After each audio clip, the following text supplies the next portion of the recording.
Buenos días, tardes o noches. Agradezco el tiempo que se han tomado para ver y escuchar esta breve explicación y síntesis acerca del libro titulado El Príncipe de Nicolás Maquiavelo. La ya mencionada obra está dirigida a Lorenzo Medici, a quien Maquiavelo explica cómo actuar y qué hacer para unificar a Italia que se encuentra en una crisis. La obra constituye un importante aporte a la concepción moderna de la política, pues en ella establece que el ejercicio real de la política implica situaciones y conductas humanas y a la vez hace un enfoque a estrategias políticas y considera que el mero fin de la práctica política es conservar el poder.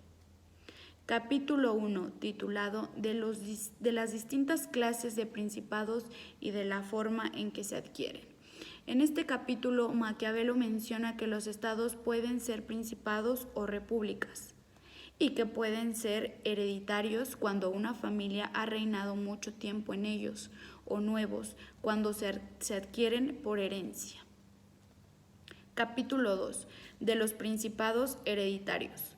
Comenta que es más fácil conservar un estado así, pues basta con no alterar las costumbres y la vida de la población, y previene acerca de los tropiezos que se pueden generar al adquirir o asumir un principado nuevo.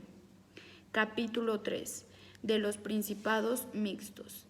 Expone que el que llega al poder tiene que corresponderle a todos aquellos que lo ayudaron a llegar a él, ya sea con algún cargo político o como ellos deseen, pues de no ser así, se generaría conflictos y enemigos. El que hace tal adquisición necesita dos cosas para conservar este poder, menciona. El número 1, extinguir el linaje del que poseían dichos estados. Y 2, no alterar sus leyes. Como consecuencia de su ambición, algunos llegan a conquistar territorios para establecer un orden público distinto. Por otra parte, menciona que los pobres no son ni representan un enemigo por miedo. Por ello dice, a los hombres hay que conquistarlos o eliminarlos, así que la ofensa debe ser tan grave a tal grado que les resulte imposible vengarse. Capítulo 4. ¿Por qué el reino de Darío ocupado por Alejandro no se sublevó contra los sucesores de éste después de su muerte? Expone en este capítulo que los principados son gobernados de dos modos. El primero es que son admitidos por gracia de los súbditos, que están a su lado con el mero fin de ayudarle a gobernar. El segundo modo se compone de un príncipe asistido de varones que encuentran su puesto en el Estado por la antigüedad de su familia solamente. Capítulo 5. ¿De qué manera hay que gobernar? Maquiavelo expone en este capítulo que las ciudades o principados que antes de ser ocupados se regían por sus propias leyes y alude a la existencia de tres modos para conservar a estos estados. La primera, destruirlo. 2, radicarse en él. Y por último, dejarlo regir por sus leyes, como se comentaba en el capítulo anterior, obligándole a pagarle una contribución y crear un tribunal de corto número de miembros que cuide de consolidar allí su poder. En el capítulo 6, titulado De los principados nuevos que se adquieren con las armas propias y el talento personal. En este capítulo habla acerca de los principados. Estos principados son más difíciles de conservar, pues presuponen talento y virtudes. Asimismo, ejemplifica con Rómulo, Moisés y otros más, y argumenta que los príncipes creados por improvisación carecen de la energía para conservar lo que se posee en sus manos. Por otra parte, capítulo 7, de los principados nuevos que se adquieren con arma y fortuna de otros. En consecuencia, los que de esta forma adquieren el poder no necesitan de mucho esfuerzo para llegar a ser príncipes. Se necesita de mucho esfuerzo para conservar ese poder. Al mismo tiempo, ejemplifica con Grecia, pues estos príncipes no se mantienen sino por la fortuna o por la decisión de quienes los elevaron. Capítulo 8. de los que llegaron al principado mediante crímenes. Se desprende que aquellos que ascienden lo hacen por medio de actos malévolos, de actos perversos y por el favor de los conciudadanos. Expone que llegan a través de la corrupción y la traición hacia el príncipe original, así como por conspiración del poder en el ejercicio, como por ejemplo en el caso de Oliverot y Agatocles, quienes suben a él valiéndose solamente de actos crueles. Capítulo 9 del Principado Civil.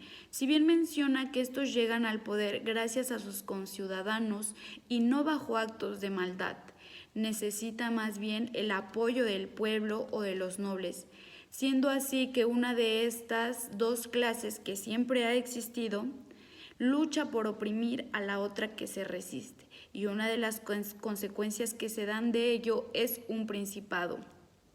Pues el pueblo procede cuando ve que no le es posible resistir a los grandes a fin de que le proteja con su autoridad. Por otra parte, los grandes proceden cuando ven que no les es posible resistir al pueblo, por ello hacen a uno príncipe.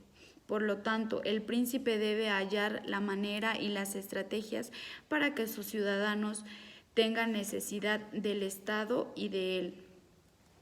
Capítulo 10. ¿Cómo deben medirse las fuerzas de todos los principados? En este capítulo destaca que los príncipes deben sostenerse por sí mismos cuando tienen suficientes hombres o suficiente dinero para dar batalla a quien intenten atacarlos, y necesitan de otros los que no pueden salir a campaña y se limitan a defenderlos. Capítulo 11 de los principados eclesiásticos. Para adquirirse este principado se necesita de reconocimiento por su labor espiritual. Por consiguiente, menciona que los papas hacían su voluntad, pues intervenían en la política de los principados, como por ejemplo en el caso de Alejandro VI, que dividió el territorio de las colonias. Capítulo 12. De las distintas clases de milicias y de los soldados mercenarios. Alude a que un príncipe defiende a sus estados mediante la fuerza de las tropas. Estas pueden ser mercenarias, auxiliares, mixtas. Y aquel príncipe que descanse en una tropa auxiliar no podrá descansar ni tendrá tranquilidad, menciona, pues estas son ambiciosas e ineficaces y aspiran siempre a su propia grandeza. Por ello, el príncipe debe dirigir sus propias milicias. Capítulo 13. De los soldados auxiliares mixtos y propios. Menciona que las tropas auxiliares, al igual que las tropas mercenarias, son inútiles, pues se piden a un príncipe para que les socorra, mismas que son benéficas solamente en el caso de cuando se dirigen hacia sus amos. Pero para quien los llama no lo son. Advierte que son aún más peligrosas que las tropas mercenarias y en ellas hay que temer los triunfos. Capítulo 14. De los deberes de un príncipe para con la milicia. En tal caso, el único objeto que ha de tener el príncipe es la del orden y la disciplina de los ejércitos. Asimismo, dice que un príncipe no puede dejar de ocuparse del arte militar y se debe preparar aún más antes de la guerra. Capítulo 15. De aquellas cosas por las cuales los hombres y especialmente los príncipes son alabados o censurados. Habla de cómo debe comportarse un príncipe, pues dice que estos se distinguen por determinadas prendas personales que provocan o la alabanza o la censura de los mismos. Capítulo 16. De la prodigalidad y de la avaricia. Más que nada en este capítulo Maquiavelo hace referencia a consideraciones acerca de cuál es más conveniente, pues la primera resulta perjudicial a la larga, porque habrá de gastar todo su patrimonio para mantener esta reputación. Por otro lado, si opta por la avaricia, le ahorraría impuestos al pueblo, lo ayudará a ganar guerras y terminará como consecuencia siendo amado por la mayoría. Capítulo 17. De la crueldad y la clemencia. En tanto que la compasión es una virtud apreciada, puede llevar con el tiempo a verse obligado a llegar a la crueldad, pues ésta se considera más efectiva para conservar un estado y dice que el príncipe debe hacerse temer. Capítulo 18. ¿De qué modo los príncipes deben cumplir sus promesas? Aquí en este capítulo Maquiavelo menciona una frase que dice, que resume la comparación entre el hombre con una bestia. Y dice, el que mejor ha sabido ser zorro, ese ha triunfado, puesto que para esto tiene que ser hábil y debe saber fingir sin que nadie se dé cuenta. Capítulo 19. ¿De qué modo debe evitarse ser despreciado y odiado? Hace mención a que el ser frívolo lo hace odioso, fémino y entre otras características, y el que consigue esta autoridad es respetado, pues el no ser odiado es un remedio para las conjuraciones. Capítulo 20. Si las fortalezas son útiles o no. Maquiavelo habla en este capítulo sobre la utilidad de armar o desarmar a los súbditos y sobre la eficacia de las fortalezas, que solo son útiles cuando se teme más al propio pueblo que a los invasores. Capítulo 21. ¿Cómo debe comportarse un príncipe para ser estimado? Para esto, Maquiavelo aconseja el acometimiento de grandes empresas, así como de realizar castigos o premiaciones que sirvan como ejemplo para sus súbditos. Capítulo 22. De los secretarios del príncipe.